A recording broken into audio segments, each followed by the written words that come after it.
It's a coast-to-coast trip for the Orange and Blue that all starts in Seattle. We get you set for the Oilers and the Kraken right here on the GCL Diesel Oil Stream pregame show. Hello, everybody. Hope you're staying warm. It's a chilly one out there. Tom Gazzola, Hernan, Salas with you. And indeed, it is the pregame show brought to you by GCL Diesel, providers of the best diesel engine components around, from turbochargers to injectors, fuel pumps to sensors. They are the critical engine component experts, proud to serve Edmonton and Northern Alberta for over 50 years. Join the conversation. Hit us up on the text line 780-218-9999 or in the nasty chat. If you're watching live on YouTube, maybe you're listening on iHeartRadio, TuneIn Radio, and EdmontonSportsTalk.com's audio player. If you're driving and you're out and about, we're happy to be with you. We're warm inside the EST studios. Nanso's very excited, very, very pumped to get going. Let's see him. There he is. What's up, Nancito? You doing good? Yeah, you know, it's the weather did improve a bit, Tommy. Oh, it did? Yeah. So still cold as you know what. Yeah, but like you said, we're comfy here at the EST headquarters, getting ready to watch some good old-fashioned Oilers hockey. I shouldn't say good old-fashioned because Seattle's kind of new to this, but yeah, it's going to be an interesting game. I know you're going to get to everything lineup-wise, so I won't ruin it for you now, but yeah, looking forward to it. It was funny because I was a little surprised when you walked in. I was like, wait, why is Tom here? I was so confused. That's how we do it when the team's on the road. I'm still in holiday mode, man. I was like blown away. I heard someone at the door. I freaked out. Yeah, you did. I grabbed my weapon, ready to fight. And what are you packing? And it was Tom.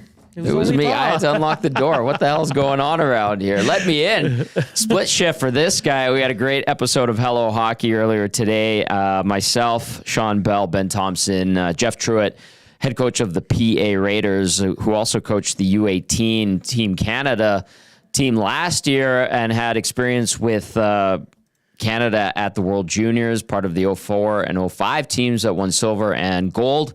05 team, probably the best ever. Belzy was on that team. And man, we really did a deep dive into Hockey Canada, minor hockey. It was a doozy. So if you have an hour or two, check it out. It's on our EST page or wherever you get podcasts and listen to our shows if you're not listening to the station live. All right. Well, the Oilers, 23-12-3.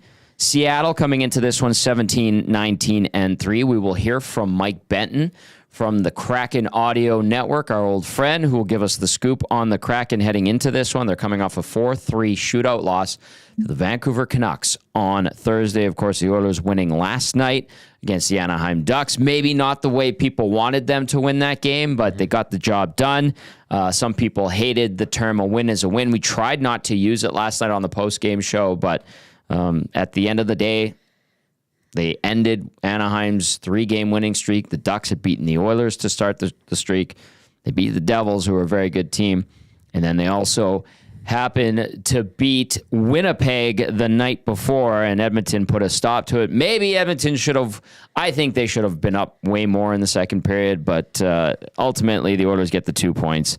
And now they begin a 4-game road trip in Seattle with an opportunity for a pair of points once again to start things off on a good note on this road trip. Also, the next time we're taking this show on the road, I want to mention, is on January 11th. We'll be at Boston Pizza Westgate. We'll see Curtis and Tony. Lots of great giveaways.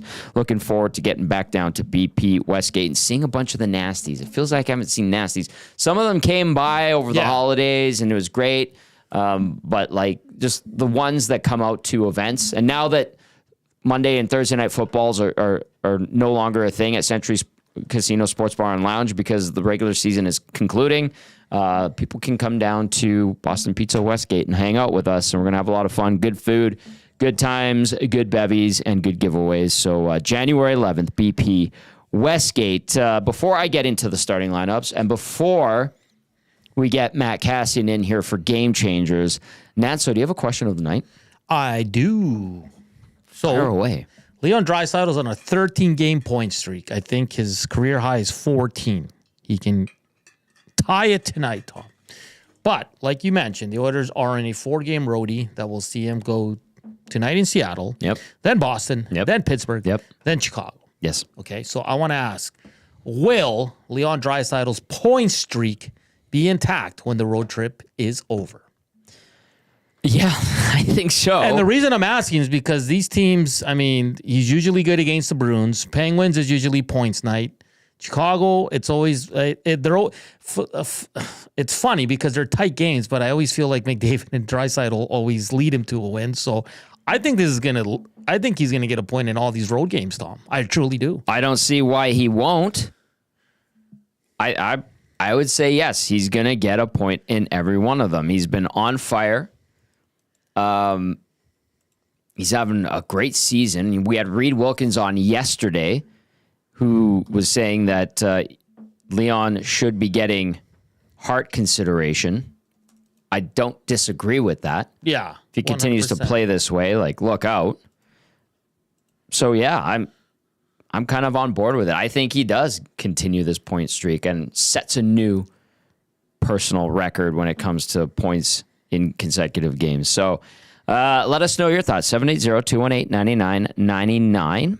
Get into the nasty chat as well. I have a stat really quickly on Draisaitl and McDavid against the Kraken. That's why I think it'll definitely continue tonight. It says Leon Draisaitl, Connor McDavid have the most and second most career points against the Kraken among all players, respectively. The Oilers captain has played in all 11 games between Edmonton and Seattle, while Draisaitl has Edmonton has a 9-2 advantage. So Edmonton's gone 9-2 in that run. The Oilers can join Vegas, who are 11-2-1 as the second team with 10 or more wins against the franchise. So yeah, Draisaitl 5-18 for 23 in 10 games versus Seattle. He missed the one game. McDavid 7-11-18 in 11 games versus the Kraken. And does McDavid start his own point streak? Because his was snapped yesterday. Yeah, his was unfortunately snapped there. I snagged that stat from NHL.com, the media site. And the wording on it is so bizarre. I tried tweaking it, but it was pointless. So I'm sorry if that was a bit convoluted. But that I blame NHL.com. I blame Derek Van Diest. As you should. Thank you. I appreciate that. All right. Let us know what you think. Does Leon Draisaitl extend his point streak all the way through this 4-game road trip? He's got, 13 in a row? Will it be 17 by the time this trip is over? I say yes. I do too. And just quickly, Big Uke says, I don't see why he can't get to 20 games. Yeah. Yeah. I mean, the way he's playing. I mean, and they got some easier opponents. I mean, well, I shouldn't say easy. No one's They are easier opponents. It's fair to say. They're just lesser teams, winnable games. Winnable games, exactly. So how about that? Sure. We want to get sensitive. All right. I don't want to offend anyone. I don't want to offend anyone. No, we wouldn't want that. Let's get to starting lineups before we bring in Matt Kassian for Game Changer. Starting lineups, as always, brought to you by South Fort Chev. Reserve your 2025 Equinox Trax and Traverse now. They won't last long. They've also got 2025 Silverado Customs with payments starting as low as $199 biweekly. See dealer for details at www.southfortchev.com. Here's what we're anticipating from the Oilers, because no morning skate. They flew last night after the game to Seattle. This is how they rolled things out. I know they went nuclear and they switched things up in the third period to get that win after they blew another 2-goal lead to Anaheim. McDavid with Nugent Hopkins and Brown. Draisaitl between Podkolzin and Arvidsson. Janmark with Hyman and Kapanen. Henrique with Skinner. But Derek Ryan has been announced by Chris Knobloch in for Corey Perry. So Perry's out, Ryan's in. We will see how that affects the lineup. Bet on Ryan being on the fourth line, likely down the middle, and what tweaks we see to the third and fourth lines, we shall see when the teams hit the ice for warm-up. So that's tentative. We just know Perry's out, Ryan's in. We'll see how that all shakes out in warm-up. On defense, expect Ekholm with Bouchard, Nurse with Stetcher, Kulak with Emerson. And if you didn't catch it, Josh Brown was recalled by the Oilers earlier in the day from Bakersfield. Do you expect him to play, Hernan? No, I I saw some conspiracies on Twitter earlier today. Did they think there's a trade happening? What's going on? I honestly, they called Tom, up a guy to have another healthy body. That's it. That's it for me. I don't want to be a downer here about a trade or anything, but I think it's just because they're on a 4-game road trip. Out east, you never too. know out east. So let's get the extra defenseman just in case, and see if he draws in. I mean, if everybody's healthy, Tom, and they're playing well, I don't see Josh Brown drawing in. But I think this is just a little bit of backup here on this road trip. That's all. I agree. Maybe he gets in there for someone, but there's no back-to-backs outside of tonight from last night's game. But we'll see. We'll see what the lineup looks like when the teams hit the ice for warm-up. For the Seattle Kraken, here is what we're anticipating. Matty Beniers between Jaden Schwartz and Capo Caco. Chandler Stevenson between Jared McCann and Andre Burakovsky. Shane Wright centering Eli Tolvanen and Oliver Bjorkstrand. Yanni Gord between Ty Karche and Brandon Tanev. On defense for the Kraken, Vince Dunn with Adam Larson. Jamie Oleksiak with Brandon Montour. Riker Evans paired up with Josh Mahura. Out, Daniel Sprong. For starting goalies, 32-year-old Calvin Pickard getting the nod for Edmonton. No surprise there. 8-4 this season. 251 goals against average. 898 save percentage in 13 games this season. He will face Seattle for the first time in his career. And then at the other end of the rink, we anticipate Philip Grubauer getting the nod. The 33-year-old, 5-10-1 this season. 350 GAA, 877 save percentage in 16 games this season. He has a lifetime record of 3-4 with a 443 GAA, 834 save percentage in 8 games against Edmonton over the course of his time with Washington, Colorado, and now the Seattle Kraken. That is Philip Grubauer. Let's get to the Advantage Sports Medicine and Physiotherapy injury report. At Advantage Sports Medicine and Physiotherapy, we treat you like the pros. Our multidisciplinary team includes sports medicine physicians along with highly skilled physiotherapists, strength and conditioning coaches, and massage therapists. Whether you're recovering from an injury or looking to enhance performance, we treat you like a pro using the same locker room approach trusted by the best in the game. For Edmonton, nothing new. Alec Regula, IR knee. Evander Kane, LTIR abdominal surgery. No real true comprehension on his timeline. Had a conversation with someone yesterday in Hockey Ops, and you can try to throw a dart at a dartboard and guess. It's just as good as trying to pinpoint when he's going to be coming back. So I know some people think it might be March. Some people might think he'll come back earlier, like in late January or maybe February. No one really knows. So at this point, shrug your shoulders and go, meh, best guess is as good as yours. Seattle, Jordan Eberle, former Oiler. He's on IR. He underwent pelvic surgery, has been out since mid-November. And then Joey Decord, the netminder, day-to-day lower body issue. So there you go. There is your Advantage Sports Medicine and Physiotherapy injury report, as well as starting lineups brought to you by South Fort Chevrolet. Let's bring in our game analyst, the one and only Matt Kassian, for Game Changers. Hello, Cass. Let's see. Oh, he's coming in right now.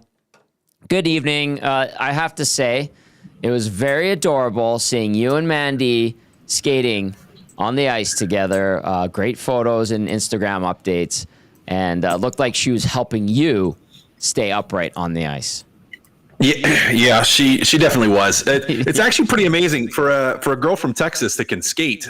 She's actually half decent now. She's working on her stopping. She's working on her. We were working on her going backwards, but it was back in Texas. It was like their Friday night hangout when they were in middle school. Was their parents would all drop them off at the rink and they just go skate, which is kind of crazy. Yeah, in Sugar Land, Texas. So she taught me a couple things, and then she told me, she's like, "Hey, you should do some tricks. Show me some tricks." I'm like, tricks? What do you mean by tricks? She's like, I don't know, just do like something cool. I'm like, I can't. I skate. So I skate. I'm like, give me a stick and a puck and I could do something. I could do a few fun things, but not just skating. And then I think that's because there's a couple girls that were out there figure skating and doing, pirouettes and little single axles and stuff like that. And I'm like, no, I can't. That's a bit that different. Will go badly for all of us. Yeah, it will go really horribly. Your day will get much worse. I guarantee it if I try to do that. Man. I love it. Great photos. And you guys are so cute. Okay, I want to start with the question of the night for you. I'll get Hernan to toss it at you, and then we'll go into game changers. So I want to get people's opinion on this. It has to do with Leon Draisaitl. Text us 780-218-9999. Get into the nasty chat. Without further ado, Nanso. Yeah, Cass. So Draisaitl's on a 13-game point streak. His career high is 14 games. He can tie that tonight. But the question is, after this road trip that sees him go to Seattle tonight, Boston, Pittsburgh, and Chicago, will Leon Draisaitl still be on a point streak following this road trip? Yes. Yep. Yep. Hard to imagine him not. I mean, he's just going to keep rolling. He's playing too well right now. Maybe that's a little bit blue-skied, but I don't see him slowing down. He is finding a way every night to put up points. And I think as you guys already talked about, some of his success against these teams where they played on the road trip, he keeps it going, guys. I gotta believe. I think I'm with you. These are all games where he should be able to get points, and he's just been finding ways. He's been very much automatic over this 13-game stretch. So, Cass, we're with you on that one. Will Leon Draisaitl have points in all 4 of these road games on this trip? Text us your thoughts, 780-218-9999. As we roll into Game Changers, brought to you by Damon Bunting Real Estate. Damon Bunting now with The Agency. He's also a consistent top producing realtor in the greater Edmonton area and has been for over 17 years, I should say. He and his team would love to help you find the right home or make the move from your current home. Community driven. He understands what it takes to make a difference in our city. Check him out, DamonBunting.com, or visit his Instagram at Damon Bunting Real Estate. All right, Cass, number 1 tonight, Pickard. Yeah. Hey, back-to-back games. Stuart Skinner he does enough yesterday for the Edmonton Oilers to eventually win that hockey game. So Calvin Pickard will get the start today for the Edmonton Oilers. As mentioned, I think this is a big game for him. Back-to-backs, the team hasn't been playing fantastic. They do enough to get the win yesterday, just enough, blow a lead again. And he's going up against Grubauer. Now, Grubauer is he hasn't had a stellar season by any stretch of it. No. And especially recently, the Seattle Kraken they've been struggling a little bit more. But for Calvin Pickard, a pretty big opportunity, I think, here to have a solid night. This strikes me as a type of game when you have a little bit of travel, you're changing time zones. And yes, I know it's only an hour and it's not like they've been on the road like crazy. And it's not like it's that long of a flight. But you do have back-to-back games with a time change, and for Calvin Pickard, I think a big night, big opportunity, and for the Edmonton Oilers, I think they just. Hey, I don't want to say it feels like the type of game he's going to have to steal it for him, but he does need to be solid out there tonight. Cass, that's a good reminder because we had Joaquin in for you last night on the pre- and post-game show. What did you make of Edmonton's win where they blew another 2-goal lead against Anaheim? And I thought, especially in the second period, probably could have had a couple more goals, but didn't end up scoring a couple more. Anaheim was on a 3-game winning streak, beating 3 great teams at that point. Yeah, well, as you said, they had beat 3 great teams, and they had won a bunch of those games Anaheim had in a fashion of just kind of hanging around, like where the teams just let them hang around long enough. Oddly and that's familiar. Exactly what Edmonton did again. Yeah. Exactly what they did again. You have the lead. You had the opportunity to put it away, and you didn't put it away. Now, if they would have scored in that second period, stretched the lead a little bit more, I think at that point, Anaheim would have folded, would have shut, would have been done. But they still let it just be close enough where Anaheim was like, oh, we can get back in this game. And they had done it a couple times in a row, really. So, and just done it against Edmonton not that long ago where, I think Edmonton just took their foot off the gas, and we've seen that happen a couple times here now after Christmas, and it's a little bit of an issue, and it certainly was against Anaheim. So it's good they get the win, they get the 2 points. Ultimately, you get the job done. That's great, but add another little tick to that concern pile underneath the way that they're finishing out teams and the way that they're. I'm going to call closing out games early. So where they're winning the game early in the hockey game, right, where they're up 2 goals, they're up 3 goals. They just there's no chance of the other team coming back. They've let teams have that life. It's something that they certainly have to work on moving forward. We'll see if they can do that today and get the process started. So point number 1 on Game Changers was Pickard. All right, Matt Kassian. Number 2 tonight, Kraken by committee. Yeah. The Seattle Kraken have one of the more now, and maybe it's because they're still a fairly recent expansion team. They're still building out and still figuring out who they are. And maybe it's that they don't have, and they don't have a Connor McDavid or Leon Draisaitl. And not that you expect every team to have one of those guys, but they don't have like a bona fide superstar player. They don't. They have some good players. They have a bunch of good players, but they don't have that one superstar player. And it kind of reflects that their team. I mean, it is a really by committee team. And if you look at their top points guys, you have Jared McCann up there with 28 points. You have Chandler Stevenson with 24 points. You have Jaden Schwartz, I guess, one more than him at 25 points.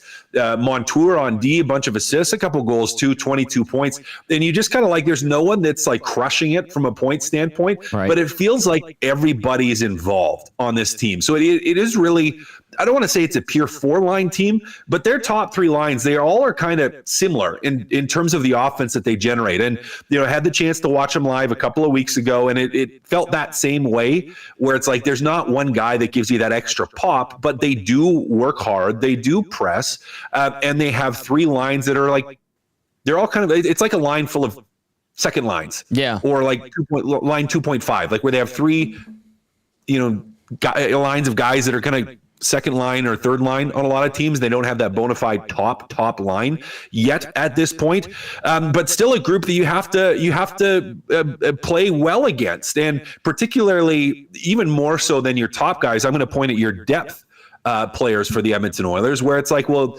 yes, because they don't have that top line, whoever's getting McDavid, whoever's getting Draisaitl, they're just going to kind of be trying to play even hockey. Mm-hmm. They really will be. They're not going to be trying to do too much. They're going to be taking care of the puck, trying to play smart, play on top of those guys, slow them down. And then you get to that third line and you're like, okay, well, whoever's not up against McDavid or Draisaitl, that's where this team in Seattle is going to try to make a difference. With that depth by committee scoring. So for Edmonton, the guys down the lineup, to me, this is a really important game for you. Back-to-back games again. You had the overload with Draisaitl and McDavid to try to win that game against Anaheim. You really could use a solid night from your depth players, which I think could make the difference, again, against a Seattle team that does it very by committee. Yeah, and no disagreement there. Cass, when you went to watch Seattle live a couple of weeks ago, had they made the move for Kaapo Kakko? They had not yet at that point. Yeah, no, they had not yet. And that's why I asked, because he's played 6 games, he's got 3 points, a goal and 2 assists. He had 2 apples the other night versus Utah.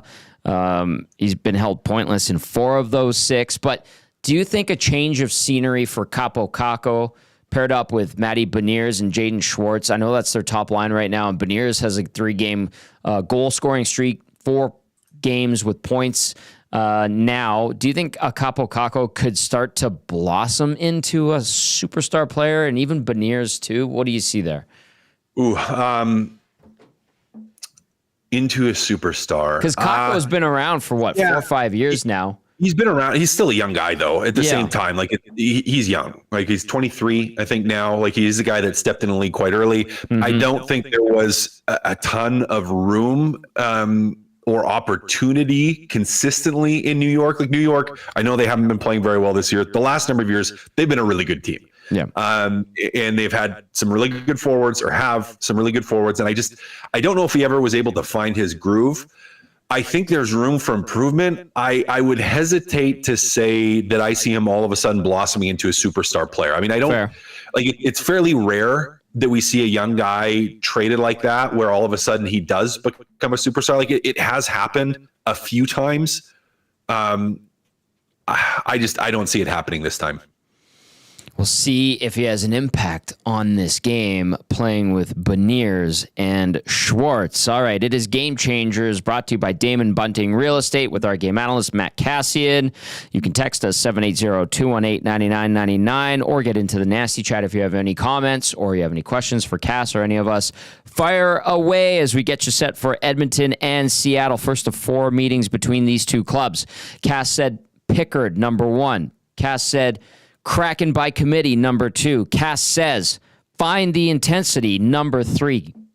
Yeah, we talked about this a little bit already, but Tom, the level of intensity, again, in that Anaheim game, I just don't think was good enough. I don't think it was good enough. You had chunks of the game, segments of the game where it was, but you let your foot off the gas again, let a team back into it, let them have life, let them feel like they had an opportunity to win. And I just think it was a sluggish and lackadaisical game from the Edmonton Oilers where they just weren't at the level they needed to be at. And we've kind of been sitting around and waiting. And I've told people, I've told you, we've talked about it. I think you were on board where it's like, yeah, don't be worried, don't be concerned, don't be worried, don't be concerned. And I don't think it's freak out time by any stretch of it. I mean, Right. You just won a game. You've done okay, but it has just been okay. And I think even though it's back to back, even though there's travel, even though it's a different time zone, you have to find another level here for the Edmonton Oilers. Get back to that way that you were playing before Christmas, because we haven't hit that level again yet. Like, we had the break, they slowed down. Yes, that first game out was sloppy, and it's got a little bit better, but they still have just been. They've just been okay for what we saw heading into that break. And Tom, they need to find a way to get that intensity back, because they had ratcheted it up heading into Christmas, where they were playing a lot better hockey. Their power play was dangerous. Penalty kill was clicking. The top guys who have continued to produce were producing, but you're getting some contributions from guys down the lineup. And they just haven't quite found that extra gear again yet. Tom, they need to find it. I would love to see it tonight. Big part of this game is them just being able to find that level of intensity out of the gate, where they're playing. There's letdowns in every game, but for as a complete 60 minutes as you can. All right, that was Game Changers with Matt Kassian. Pickard was 0.1, Kraken by committee 0.2, and Find the Intensity 0.3. Let's get Hernan Salas back in here. You can text us 780-218-9999. I have a couple of texts here that I want to get to.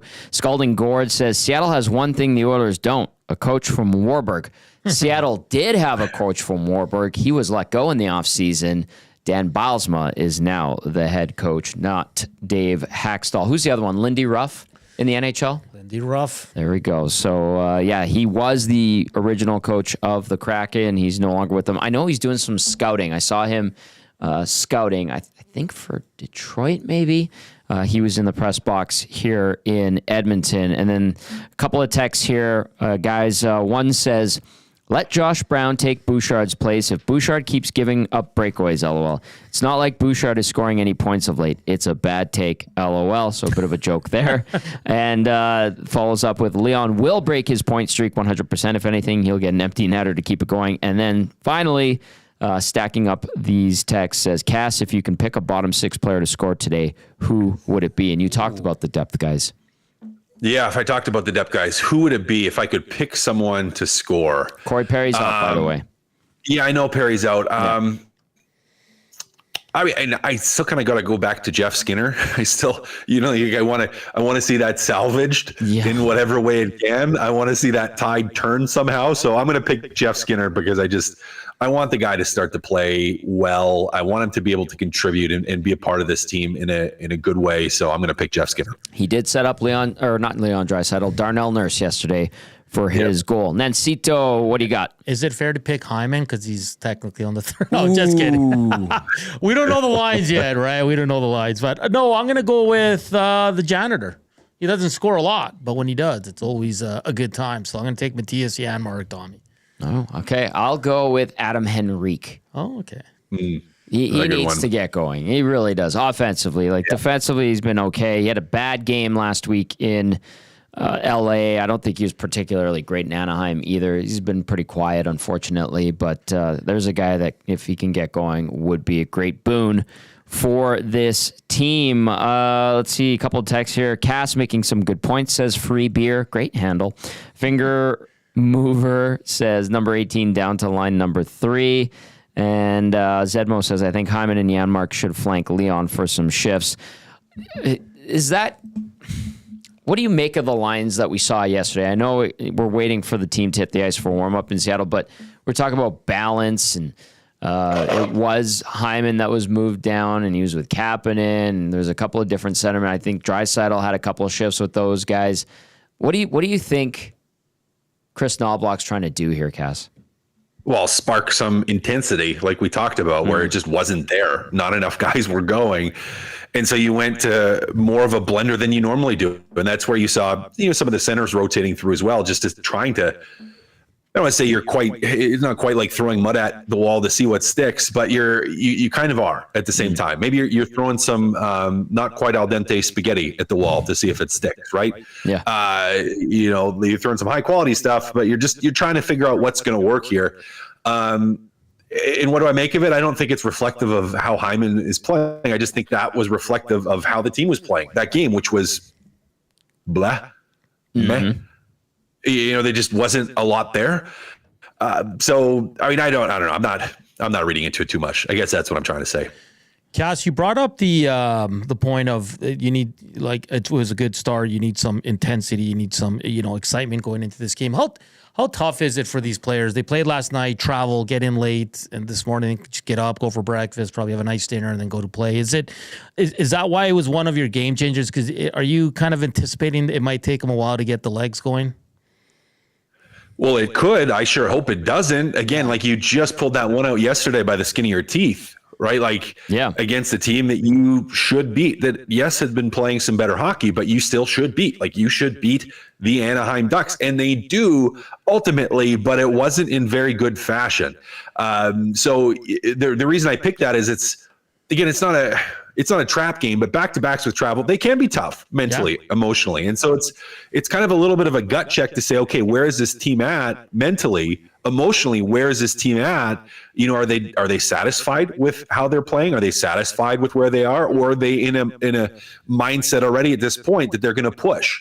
And to me, it's like you should be in a mindset to push because the break is in sight, as it were. You've crossed Christmas, you moved to the next thing. It's not that long until the Four Nations break. And so it's like you got to start turning your mind because you break the season up into like, okay, we want to be really good up until that point. Then we're going to get some rest. Guys that are banked up can get healthy. Yes, our best guys are going to be gone. They're going to be playing in the tournament. But for the rest of us, you get that little bit of time off.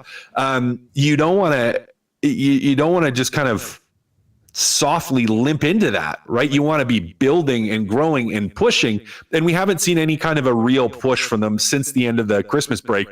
So, am I anticipating it? I don't know what I'm anticipating, but I certainly am hoping that they do just find that next level because I think it is just so important that they start to get there again for the rest of this trip, for this next chunk of games, some of which are very, very winnable, most of which are very, very winnable. Want to see them do it and do it well. Cass, comment comes in via the nasty chat from Dwight K. Schrute, great handle. Do you think the bubble is affecting Hyman's play or ability? Well, first off, Bears eat beats. So there's that. But I am clapping. I mean, no, because we saw him banged up and put the puck in the net. Yeah. Right. We saw him with we've seen him play well with the bubble. So I got to say no. Like, can it bug you? Yeah. Is it annoying? Yeah. He's had it for a little bit already. Should be over it. Should have adjusted. I don't think we can pin it on that. He still picked up a point last night. He has points in 3 of his last 4. And actually, he's only been held pointless twice in 13. Yeah, I don't think he's been playing poorly. I'll say that as well. I think I mentioned that earlier. Like, I know, again, he's the guy that gets moved because you're trying to figure out something that works. I don't think it was just ultimately reflective of Zach Hyman or his play recently. Fair point. Cass, you're being rewarded and cheered for your response to Dwight K. Schrute. Well done, sir. Thank you. Yeah, great show. Yeah, great show. That's going to do it for Game Changers with our game analyst, Matt Kassian, brought to you as always by Damon Bunting Real Estate. Cass, great stuff. We'll catch up with you on the post-game show. There you go. Sounds good, boys. Matty Kassian, excellent, and quick on his feet with the quick quips.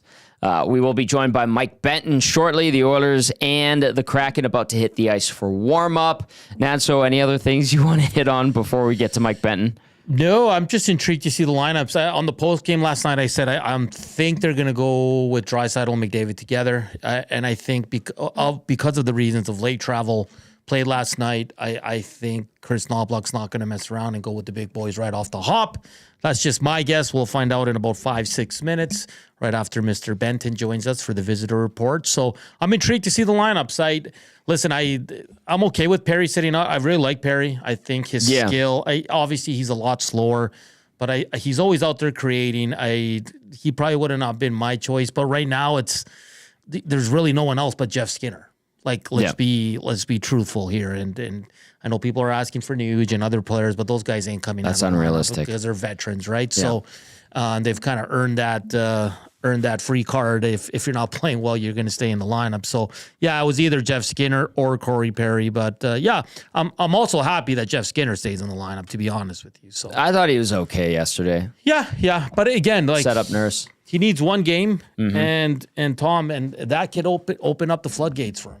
And that could see him get an opportunity with the big boys again. And he's just got to keep working and hopefully and get a greasy one. I think that's how it's going to turn for him. So excited for the game. And like I said, as soon as we get lines down from Seattle, we'll share them with our listeners and viewers. Very nice. Very nice. All right. Text us 780-218-9999. And if you're watching on YouTube, hit us up in the nasty chat as we get you set for Edmonton and Seattle. First of 4 meetings between these two teams. Edmonton all-time 9-2 versus the Kraken. They've won 6 straight against Seattle, 8-2 in the last 10 games. 5 straight games that the Oilers have won in Seattle. And speaking of going down to Seattle, let's join Mike Benton. He is from the Kraken Audio Network. All right, pleased to be joined by my good friend and one of the great broadcasters in the National Hockey League. He is Mike Benton from the Kraken Audio Network. Happy New Year, Mike. How was the holiday season? I know it's probably been busy back and forth between the rink and home and dealing with the kids and the wife, but give us an update. Tommy, Happy New Year to you too, bud. You're too kind. You know, I wouldn't have it any other way. Family's good. Wife's good, kids are good. I think subconsciously they're aching to get back to school. You know, you try to find a little more activities here in the last week after New Year where, you know, the kids aren't killing each other, but they're thriving. They're maintaining as well. So, life is good, and I hope that this game also lives up to that as well. I hope so, too. All right, well, let's start taking a look at this game, but we'll begin with what happened going into this game. Thursday shootout loss to Vancouver. From your point of view, Mike, what were some positives from that game from a Kraken perspective, and then what are some things maybe Seattle would like to work on going into this one? So I think the end of that game proved once again, if the Kraken and Canucks are on the ice, never, ever, ever turn off the radio. Second straight game, they came back in the third period, and we almost had deja vu just like last weekend in Vancouver. I think what was helpful was that Matty Beniers was a big part of it, and, you know, he scored in a very conventional way, whereas, say, a month and 2 months ago, the way that he scored, you know, on the power play off the bumper, inside left circle, he's fighting the puck. He's usually not out of the back of the net on a shot like that. Well, he is now, which shows that he's playing a competent brand of hockey. And I think going down to the final minute once again, you know, for as many bumps in the road as this team has gone through, Tom, in the first few months, they have been very, very good with the 6th attacker this season. That was their 7th goal that they scored with the extra attacker or the 6th attacker for this year. And the way that they were able to control the puck in the last 2 minutes, it kind of felt like it was a matter of not if, but when they were going to score. And they got the right screen, right side, and Dunflutter's one shot through. And then Vancouver, you know, was able to win this thing, unfortunately, for their side in overtime. But I think it doesn't mask completely the issue that this team has gone through. And even being out there 2-0-1 out of the break, you know, they're still fighting it at some point defensively here. There's still a lot of question marks up front with their scoring, but, you know, at least we can say certainly from that Vancouver game, they're definitely down, but they are never, ever out of it. All right.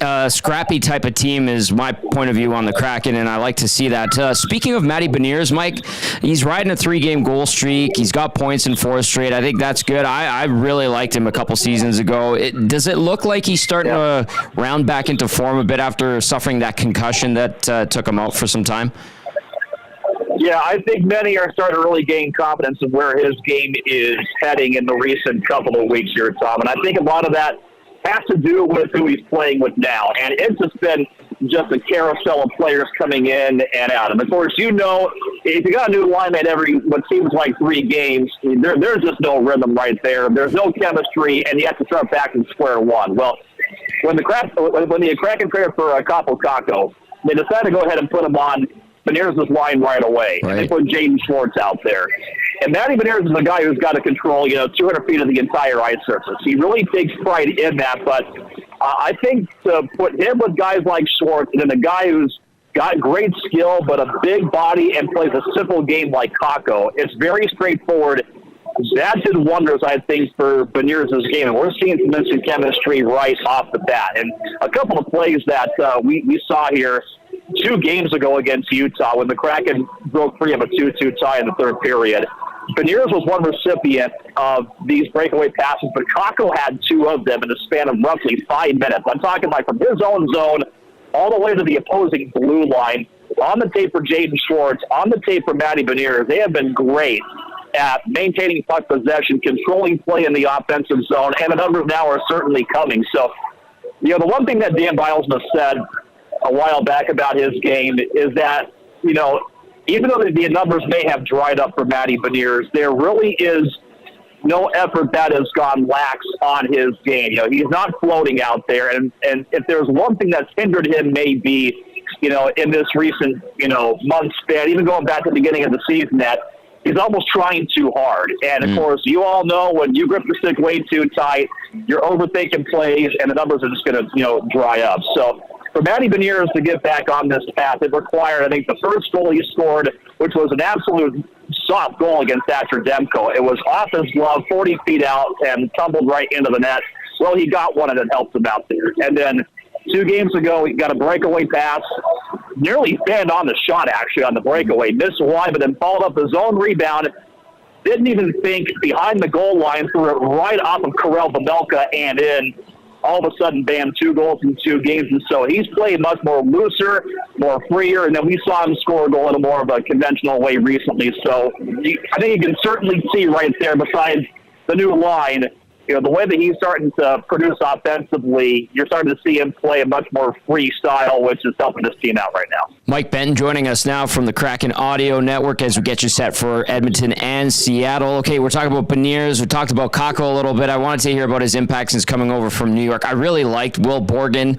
Mike, that's a guy I talked about that I thought was sneaky good, and when the Rangers picked him up, I was like, that's a sneaky good pickup. So Jordan Eberle, who we both know very well, he's been out since mid-November. He had pelvic surgery, if I recall correctly. Who's kind of stepped in outside of Beniers and maybe Kakko a little bit to pick up the void or pick up in the void that he leaves behind? Because not only is he an offensive threat at all times at his age still, he's also a leader, being the captain of the Kraken.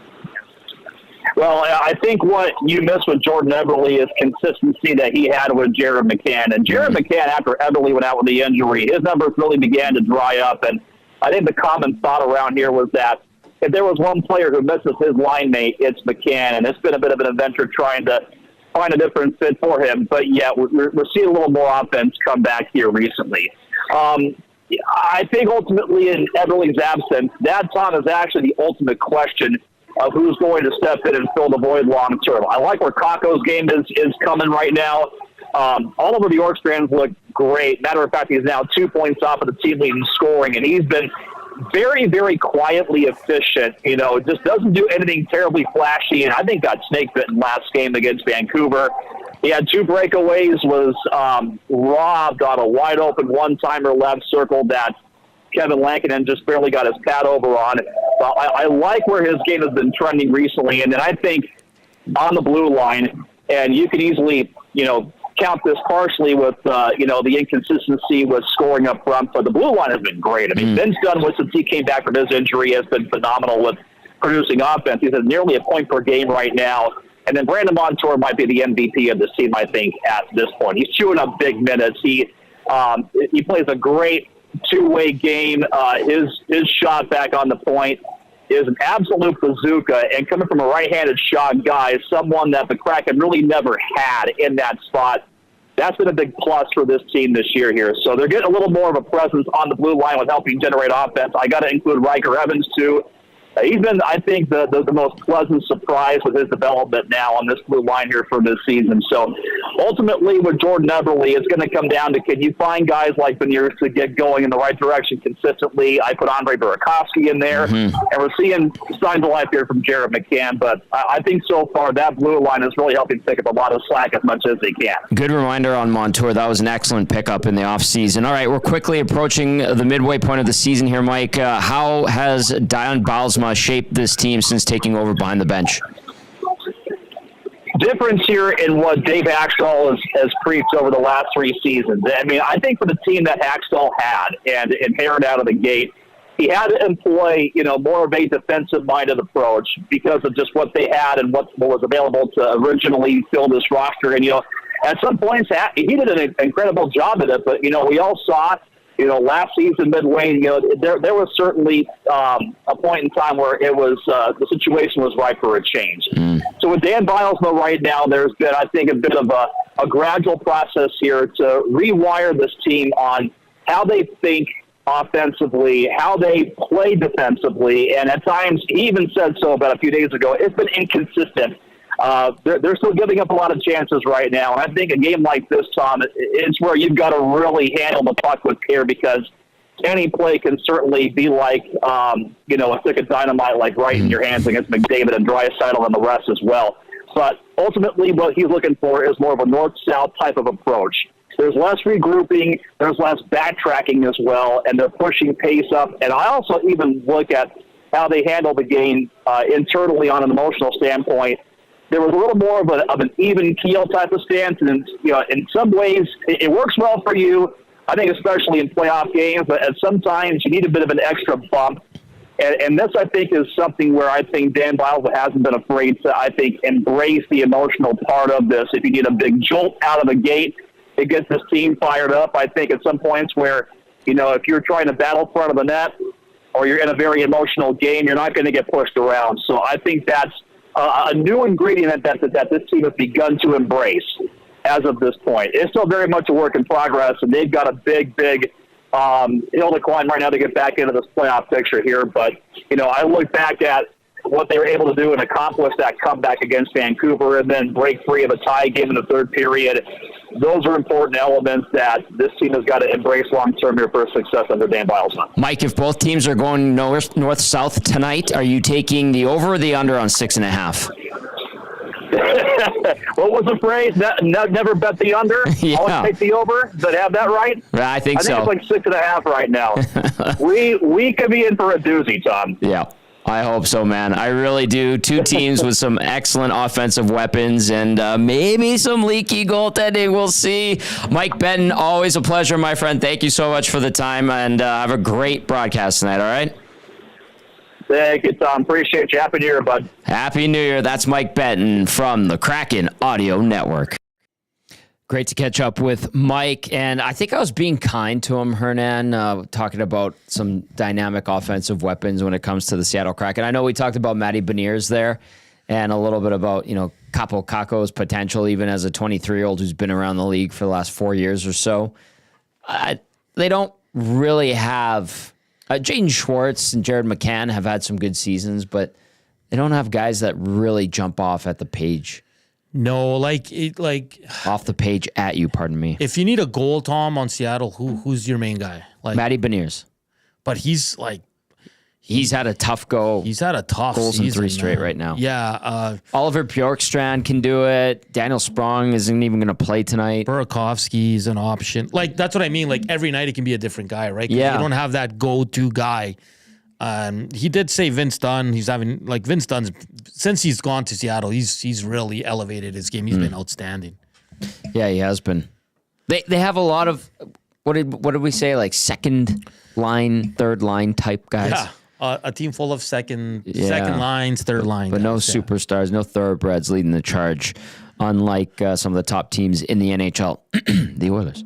Okay, we do have updated lines for you. Let's get to those. Brought to you by South Fort Chevrolet. For the Oilers tonight, McDavid between Nugent Hopkins and Brown. Draisaitl centering Podkolzin and Arvidsson. Henrique with Janmark and Hyman.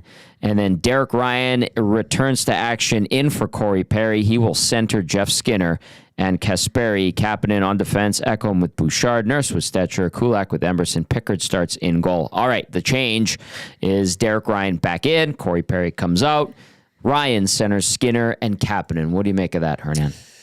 My prediction wasn't correct. I thought they would load up for this game with the travel and being a back-to-back, but he's going to roll with what's worked the last 2 games. You kind of knew there was going to be one change because with good old Corey Perry coming in, Derek Ryan playing center. So Enrique Hyman and Janmark, that's a good veteran line. And then Skinner. I mean, Ryan's being flanked by 2 guys that do have offense. I don't know how much that line's going to play tonight, Tom, to be honest with you. I know Kapanen's a -4 or -5 right now. We all know Skinner's, I wouldn't say in the doghouse, but he's on that line, in the 4th line for many, many weeks now for a reason. Yeah. And Derek Ryan's in and out of the lineup. And I don't think it's because of poor play. It's just a numbers thing. So I think this is going to be mostly a 3-line game. They will play, but I can see them around that 8 to 9 minutes of ice time for that 4th line. So, yeah, I don't mind it. Eventually, we're going to see McDavid with Draisaitl, so it's just only a matter of time. We'll just see at what point in the game it happens, Tom. And I want people to, I'm okay with it. I just think eventually, just let them figure it out. They're going to need to in the playoffs.